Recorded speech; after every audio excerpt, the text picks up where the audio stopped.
Right, okay, so let's get moving. Hey, Dutch. Hey, good.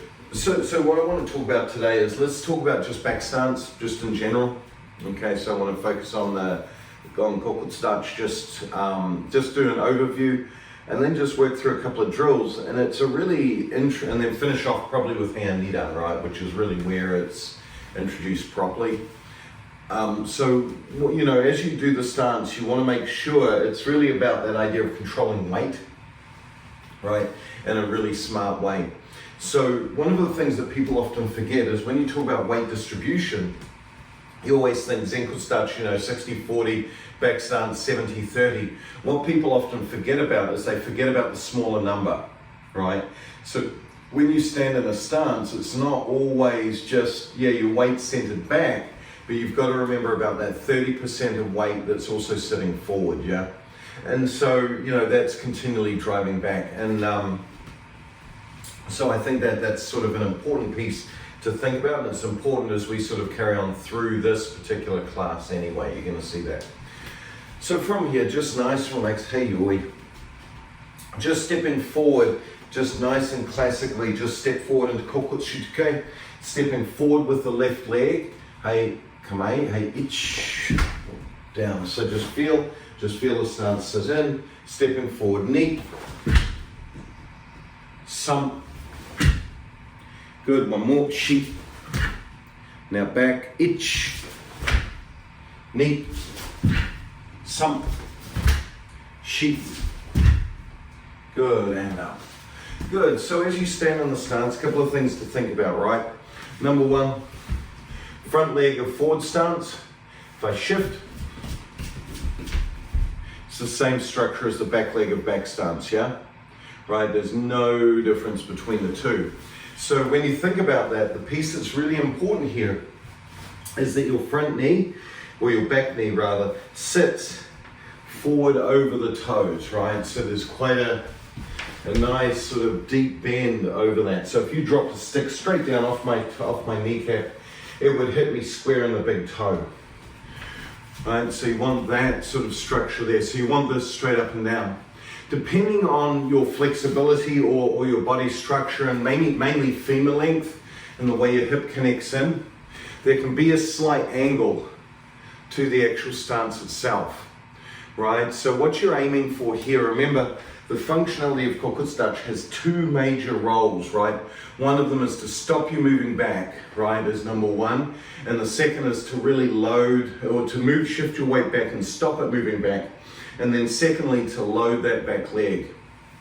So what you find is that some people, for example, just based on the structure of the hip, they're able to rotate round more and more to sort of push their body weight back, give that illusion of not just squeezing it back, not just sitting it back, seating it back this way because I lose my stability backwards, right? But rather, they just rotate it around. See how this creates the same illusion? See how now it looks like my shoulder, leg, all of that is in the same thing, but I haven't actually shifted. All I've done is turn my hip round the corner. So you'll see that some people will often have you do a drill where you'll stand against a wall and have everything against it like so. So have your knee, ankle, calf. If you're like me, I have big calves. My calves actually stick into the wall before my knee does. Right, they're actually wide with my knees. It's kind of weird. Right, so if I'm here, I'll sit. The second thing is that as I sit, I can feel my quadricep hit first. Right, all of these things, and also I just can't even straighten my back properly. I have to sit it slightly off. So you can see I'm against the wall, right? And my shoulder's not quite there, everything's not quite there. It's just my body structure, right? If I go any further back, I'm going to tip straight over that back leg. From there, check that your hip is not released. Make sure it's pushed in and outward. That also means the front knee, short kneecap, should be pointing straight ahead and in line with the toes. And so what you can do here is you actively, rather than just sort of sitting, you actively push with this back leg into the hip, slight rotation of the hip, and it allows to seat, just like so. Okay, and you should feel the stance just sort of, as it opens, as the hips open up, it just sort of locks and stabilizes everything in place. Again, my body weight, if I grab my stick,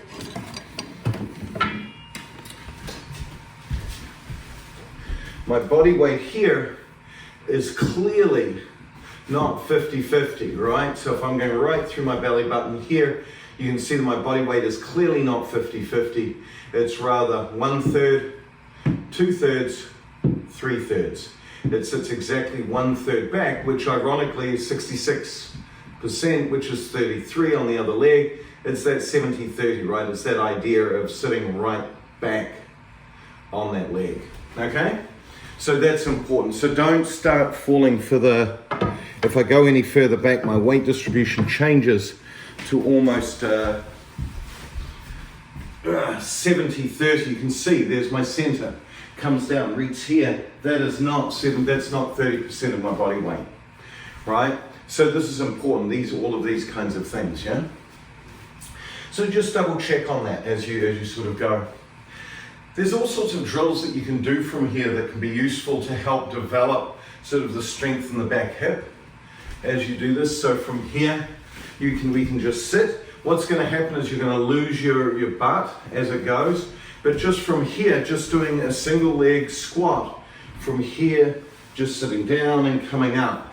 So let's try that. So go into a back stance, make sure it's 70-30, so most of your weight's in the back, and from here, just squatting each, knee, some, sheet, go, ruk, shich, hach, cute, ju. Good, and you can feel that through your back leg. Let's do the other.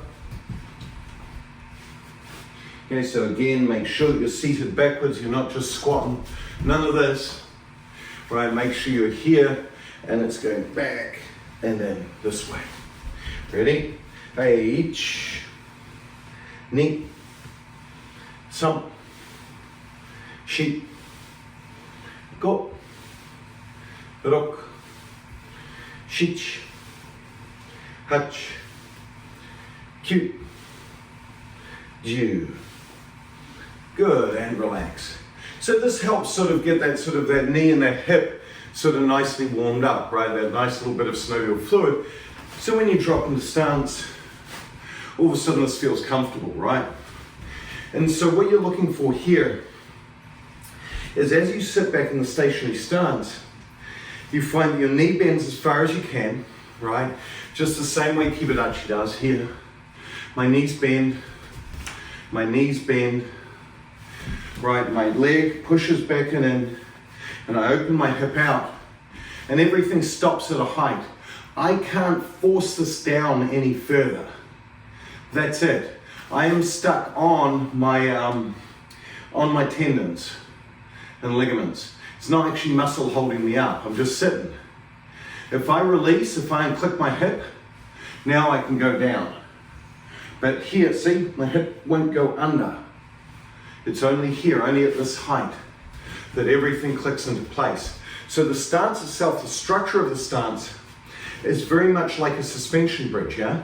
It just clicks and holds. Click, stops. That's as far as you can go. Where you run into people where it's always interesting is that if people don't go low, and they're just sitting up here comfortably, I have all this room that I can seat down, click. Does that make sense? And again, if I have something relative, if I use Bob, right, so Bob's fairly tall, you can just use him, so you can see at the moment his top of his head is about the equivalent of my eyes, it's about here, right at the top of my glasses. When I drop into Kokutsu, you can see the height change, right? I've dropped down a lot. You'll notice a lot of people will be sitting up here, they simply aren't bending their knees. You've got to bend to that full range, so foot straight, outside edge of the foot straight, knee bending and pushing back, hip in, sit, boom. That determines the height of the stance. Okay? So really important. So what you want to do is, if you notice that the end point of that stance just goes click and hold, yeah? It just stops. You can't push it any further down, any further back, because the front leg, that 30% of weight, is actively pushing into this hip, turning the hip, either Hami or Shoman, either way, right? But it's actively pushing into the stance. That's why if the front knee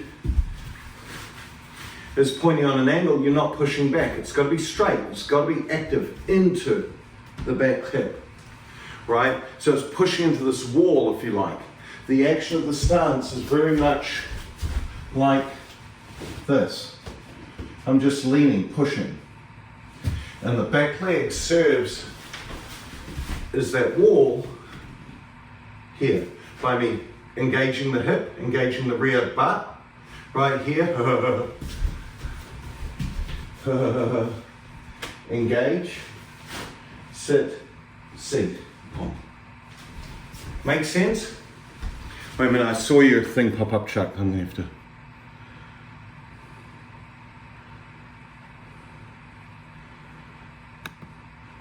They've hidden the chat.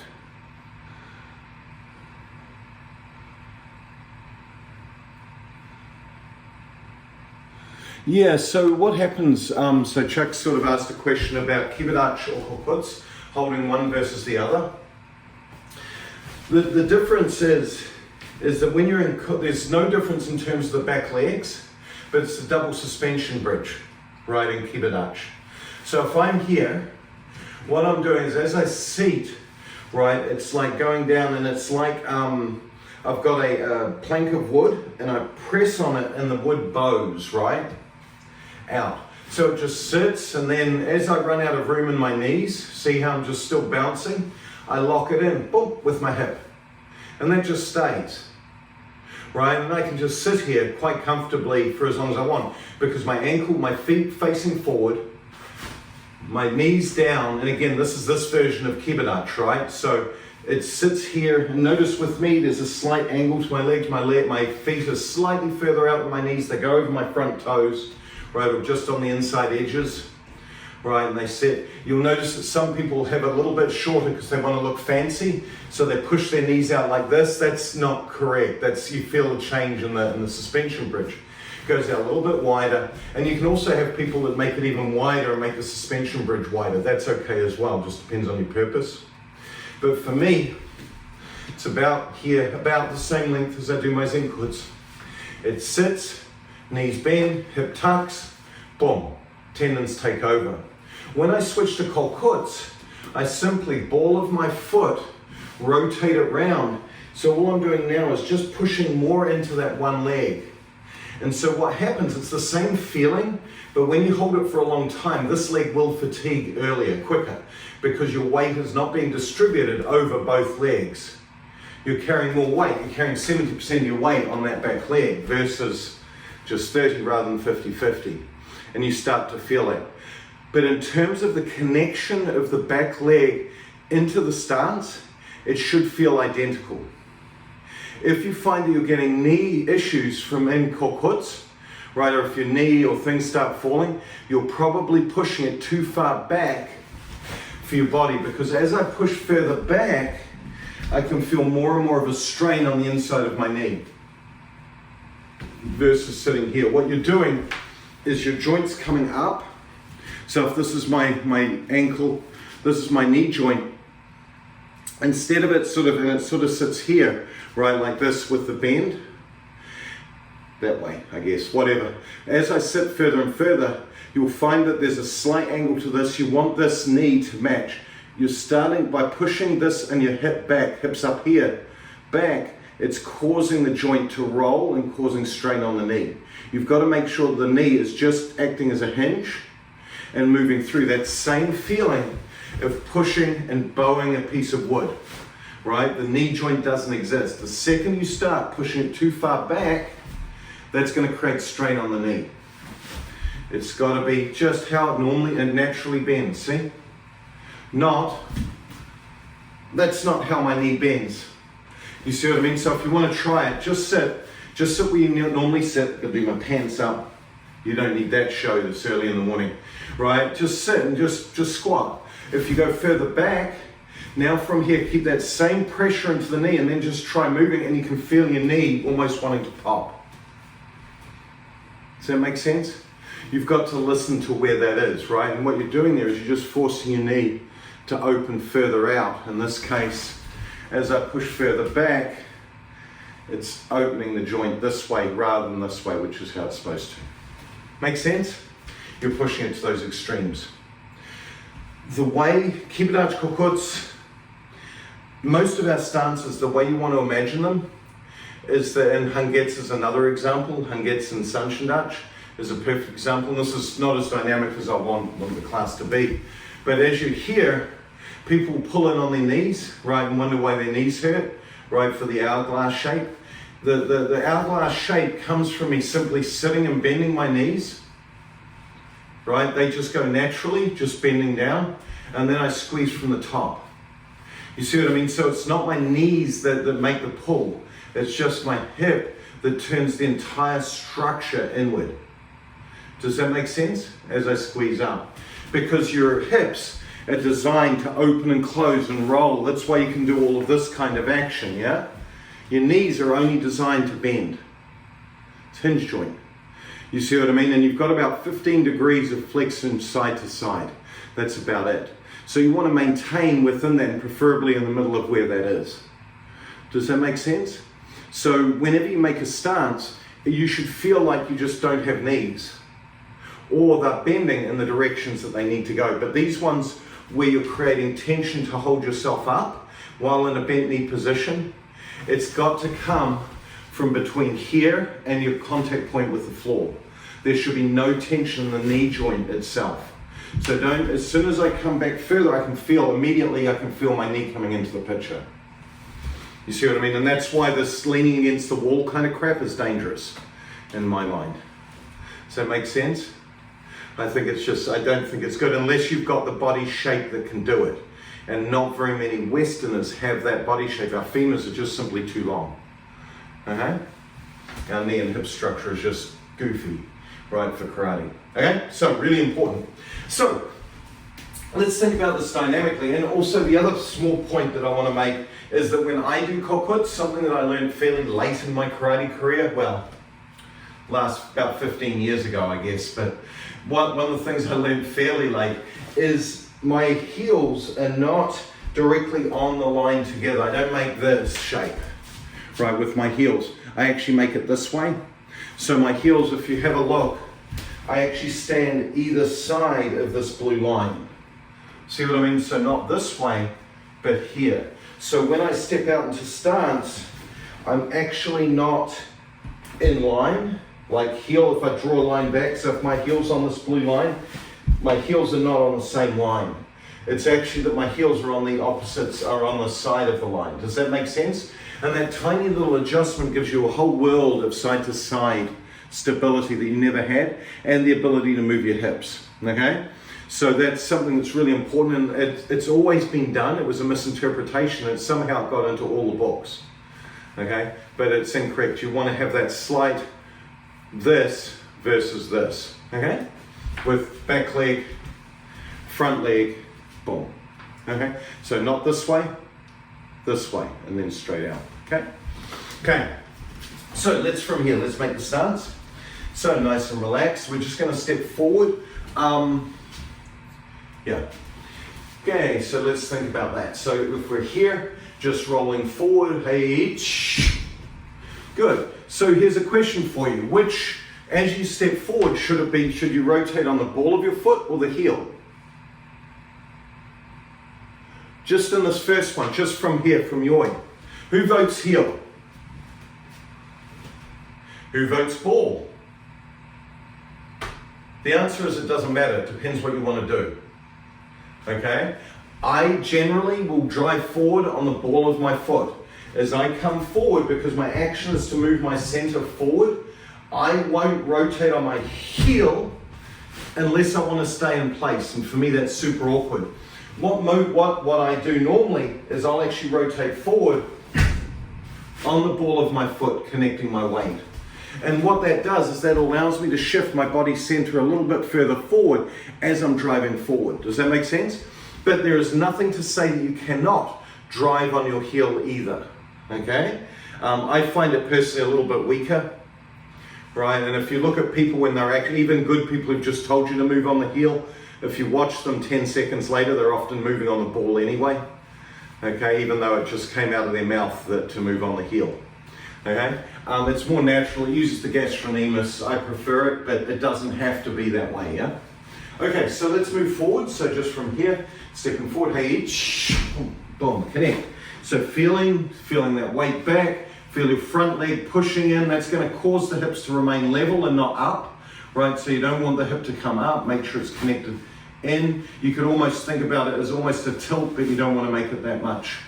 Now from here, as you step up, just making ikido 1 count. So from here, just squeeze your legs together. Each. Now back, knee. Good. Up, each. Now forward, knee. I'm just out of room. From here, 1 more. Each. Knee. Good. Now backwards. Each. Knee. Each. Knee. Each. Knee. Good. And just checking. So each time, things that you want to check. The most important thing as you move through this dynamically is the back foot. Make sure that every single time you're never lazy in that back foot. The second, if you look at my foot here on the blue line, and again, when I talk about it being straight, I'm talking about the outside edge of your foot. Your feet are kind of shaped like a club, right? Your toes are usually normally wider than the rest of your foot, at least mine are, right? So what I'm looking at is I'm looking at that outside edge to be parallel, not the middle of my foot, the outside edge, yeah? You must make sure that every time you step that at least that edge is parallel with the back. Does that make sense? If you set it to the center, what happens? Even if I set it to the center, now I've got movement in the knee. Does that make sense? So it's this rotation here that creates that stop. You should feel a stretch in your ankles. Right, so as you're twisting, you've all done Aikido at some point or another, right? You've done wrist locks. And there's one where you hold the hand up, and you sort of twist like this. You know, and they're up and they're hopping around. You've seen that one, right? So you're twisting and rotating them this way and they're moving. That's exactly the stance, right? Just in your arm. That's exactly what you're doing with Kibidachi and Kokutsu, is you're relying on that twist here that creates the stretch across the tendons here that stops you from moving, yeah? It's exactly the same thing, just in your foot. Does that make sense? And so what you want is you want that to push to the end of your flexibility. And the reason why often folks with very flexible ankles look so much better in the stance is because simply you can turn them. In Aikido, you probably have to crank them further to be able to get the lock on. In karate, they can simply bend further down before their knee goes. Does that make sense? Just through that ankle flexibility. You don't need flexible ankles for this, right? If you have really inflexible ankles, then the stance is higher. But your height that you can drop down is merely a product of how flexible your ankles are.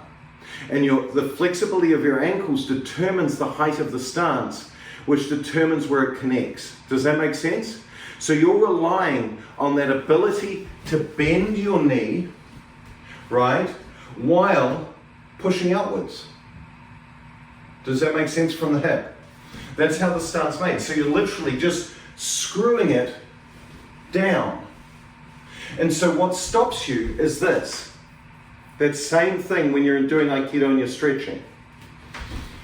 So make sure, because the second I release this, I now have more movement in the knee. I now have more movement in the knee. Does that make sense? I want the movement of my knee to stop. Boom. And that's what I'm listening for. Does that make sense? That's what I'm looking for there, is that. If I turn it just a little bit further, and yeah, I can go down further in my knee. If I bring this like parallel, and this is how people cheat, then what I'm doing now is I'm relying on muscle to hold my leg up versus the tendon of my ankle. Does that make sense? So what that does is by rotating your foot just this much means that your knee can bend further and you're relying on the musculature of the knee and you actually feel the strain straight underneath your kneecap as a result of that. If you turn it further, then you can just drop almost all the way to the floor.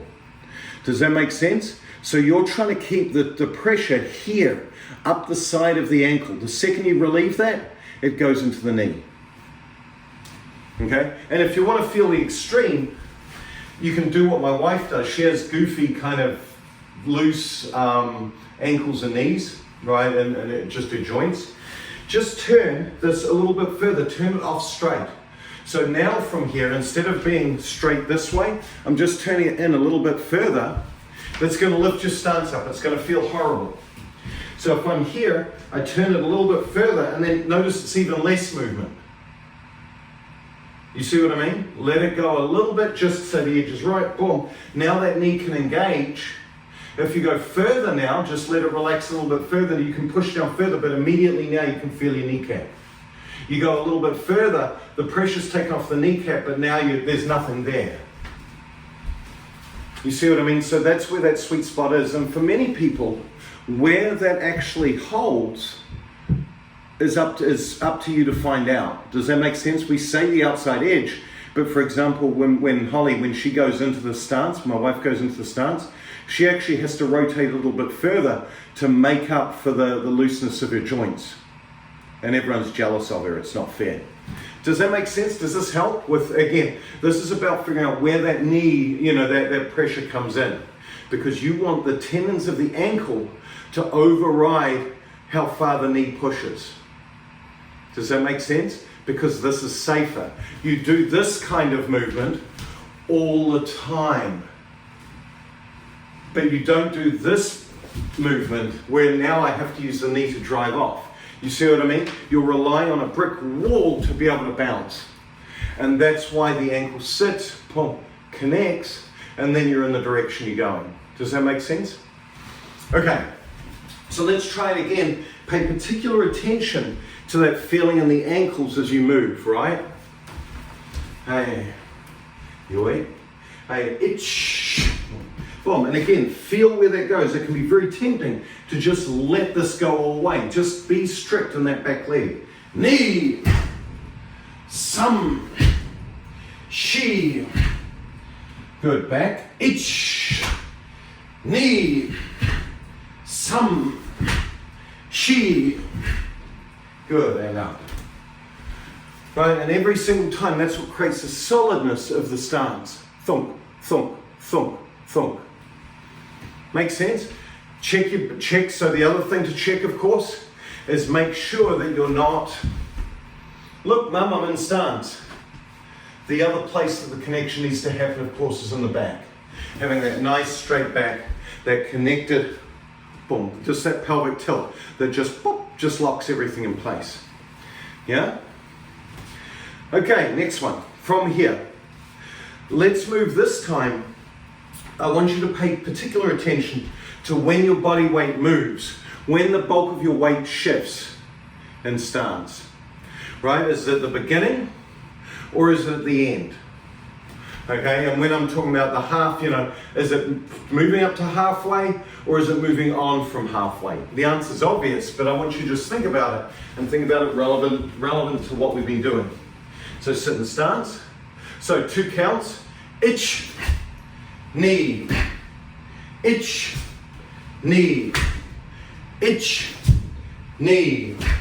Good. Now back. Itch, knee, itch, knee, itch, knee. Good. And up. Okay, so when you're moving forward, is it the first part or the second part? First part moving up to halfway, or the second part where you're moving your center the most?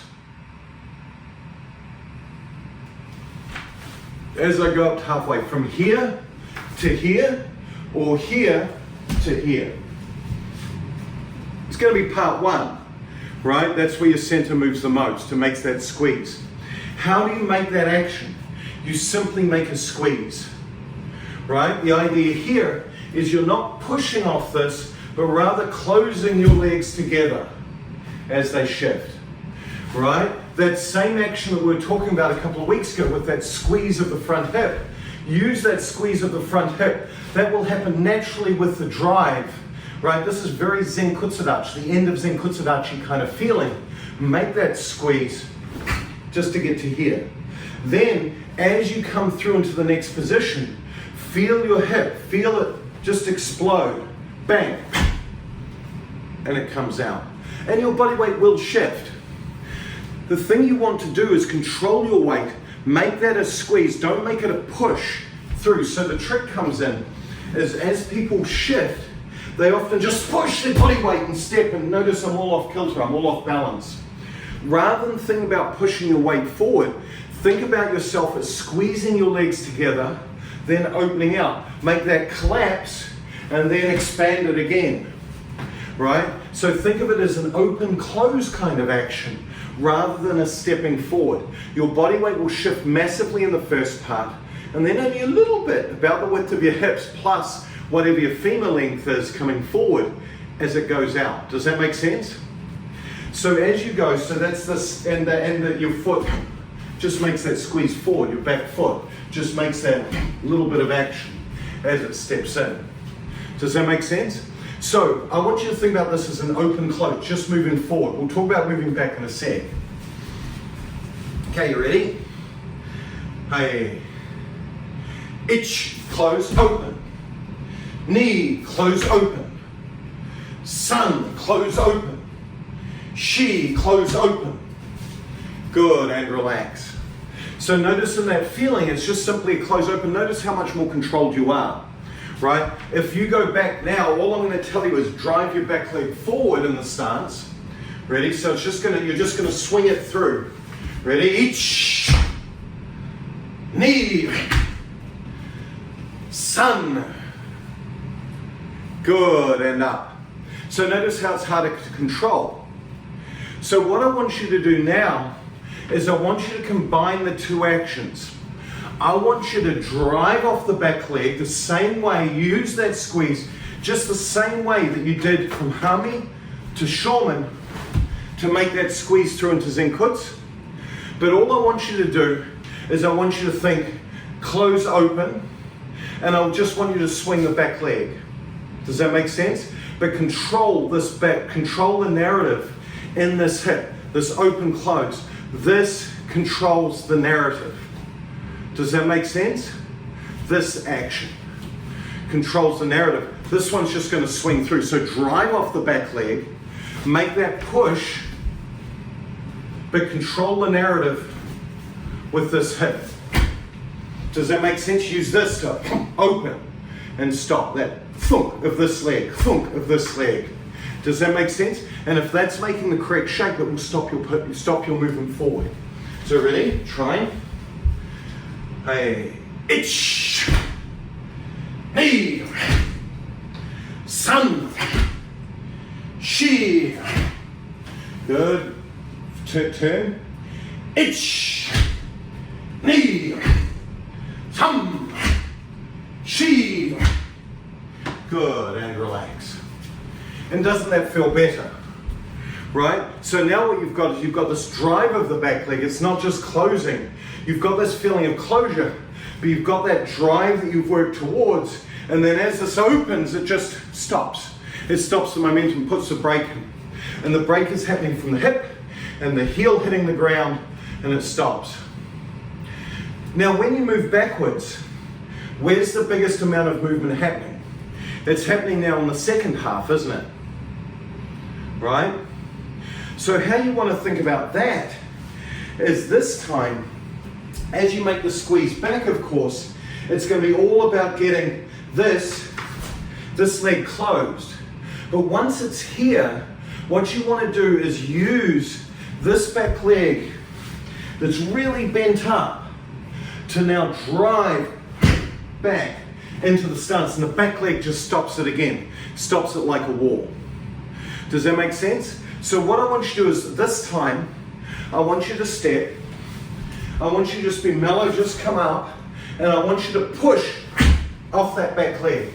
Okay, I just want you to explode. Do the thing that everybody does in Zenkutsu dachi. Do that, but do it now moving backwards. Does that make sense? So really think about that. So here we go. So let's step. Each one. Now push. 2. Squeeze up. 1. Now push. Squeeze up. Now push. Right? And notice how much effort, notice how much interplay that front leg is actually playing. It actually plays a role, doesn't it? Now what you find is generally when people are introduced to Niji Shiho, for example, they often will be here and you see them and they go like this. And they just kind of fall back. That's what everybody does in Kokutsu.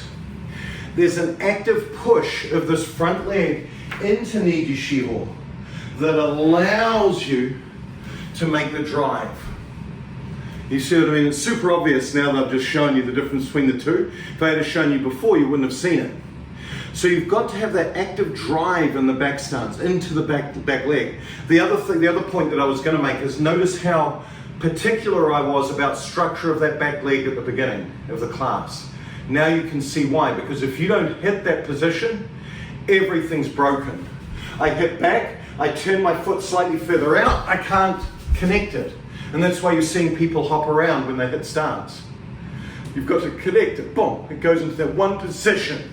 Done. Hip locks, ankle locks, hip locks, right, boom, pelvic tilt, squeeze of the back heel, done. Does that make sense? So let's try it now. This time as you go back, have that feeling of closing, right? So the whole idea now is as you move backwards, watch this foot, is using this one here to close the same way that we did. So instead of having our front leg squeezing forward, now it's going to be our back leg squeezing in. Does that make sense? The back leg now closes, does the same action as what we did before, but now it's just on the back leg, back stance. Surprise, surprise, holy crap, right? So as you go, it's now this feeling of the back leg closing here in, and then just push to get to here, to get to that halfway point. Does that make sense? As soon as that back leg is oriented, then simply push off the back leg. There's all this pressure here waiting to be unloaded.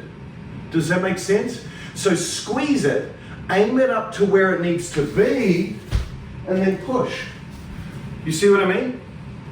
So what you're doing here, if you watch my knee, this leg here, it simply orientates up, and now it's free to push. If I show you the action, and what I can do is when it's done quickly and smoothly, it's simply the squeeze here, knee, foot points together, they both rotate together, see to be in position, and then I simply push in the direction I want to go. It's like me, does that make sense? And so what you can do is you can now orientate the back stance to be here, to be straight in, back forward, or you can use it here to go wherever you want to go and push back. Does that make sense? And so you're using that back leg to make that drive that you want. And then the future back leg stops and locks it. Okay? So let's try moving backwards. So it's going to be 1 count. Feel yourself as you push, feel the knees come together, close it. Feel it, heel, boom. Sticks. This is the position, this. Then just drive. Just step back. Right? Don't fall back, drive it back. Okay, ready? Hey, just 1 count. Ich. Ni. San. Shi. Good. Turning it. Ready? I want to watch you all. Ready? Ich. Ni. San. Good. Hey, yummy. Good. So one thing that's important is some of you are a little bit late in your back leg. What you're doing is you're shifting your weight back first and then turning this in. The turning in should be the mechanism that initiates it. Does that make sense? You don't shift back because you push your body weight back. You shift back simply because you've closed your hip. You see what I mean? So just think of it not being this, then this, then this. That's a step you don't need. Just simply close your hip, slam this shut, and everything moves. You see what I mean? It's a different way to think about the action, right? So I'm not moving back, oh my God, I've got to move back and boom. No, that's not how it works. It's just here, squeeze through, and goes. Here, squeeze through, and it goes. Does that make sense? Yeah, and then just make the little bit of a push, use the weight of the leg, push, there it goes, push, there it goes, push, there it goes, push, there it goes. You see? Okay, was this helpful? So again, this is the kind of thing. So what you can imagine is that we can start to relate that now into kata like gankaku, right? So there's actions in gankaku where there's 3 back stance in a row with manjuke. We're not worried about manjuke today, we're more worried about the stance. But you're effectively up here, you drop, you go back, right? This kind of feeling, it's that 1, 2, 3. Right, and it's that same connection. It doesn't matter how this works. It's simply open and squeeze, open and squeeze, open and squeeze to make that connection. And if you're thinking of it from that open out position and thinking about where your body weight actually shifts, where when you're moving forward, it's at the beginning. So this is where the drive happens. Then it's just close the hip, open the hip. Or when you're moving backwards, it's the opposite. It's open the hip, close the hip and push. Close the hip, open the hip and push. You see what I mean? Then the movement becomes easy. What people do is they tend to befuddle when you rotate the hip to when you push. Right? When you engage, at the end of the day, the driving leg is this leg. This is the one that's bent. So when do you engage that? Well, I engage it at the beginning and then I stop it. You see when the engagement is done. Versus in something like Zenkutsu, as you go from Kokutsu to Zenkutsu, which is our extreme, it's like doing the front and the back stance. So you make the drive here. Now all I've done is transfer the bend to this leg. Now I just continue to drive it. You see what I mean? I'm just switching the driver. Right? So it's knowing when it's appropriate to make the drive here, not appropriate. No, there's nothing here to push. This is already pushing, so just use the hip to close it. Now all the weight's here in this leg. Push it back. You see? To make that at the appropriate time in the appropriate way. And this makes the whole technique smoother. Because what you're doing is you're applying the power and the drive at the right time. You see what I mean? And combining that with opening and closing the hip. Okay, I have to stop here, so I hope this is useful. What I encourage you to do, try just not only moving forward and back linearly, but try turning, right? Try things like, try mixing it up. So you can go here, and maybe we can do this next Thursday if I remember, right? You try it with different steps.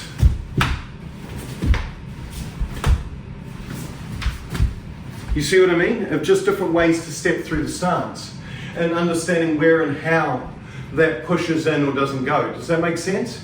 Because again, Kokutsu provides that ability to be able to sit there and connect. And as long as you know which leg's right or which leg's your driver, you're all good.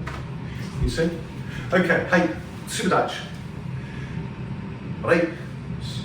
Good, thank you all very much. Have an awesome day, have an awesome Thursday.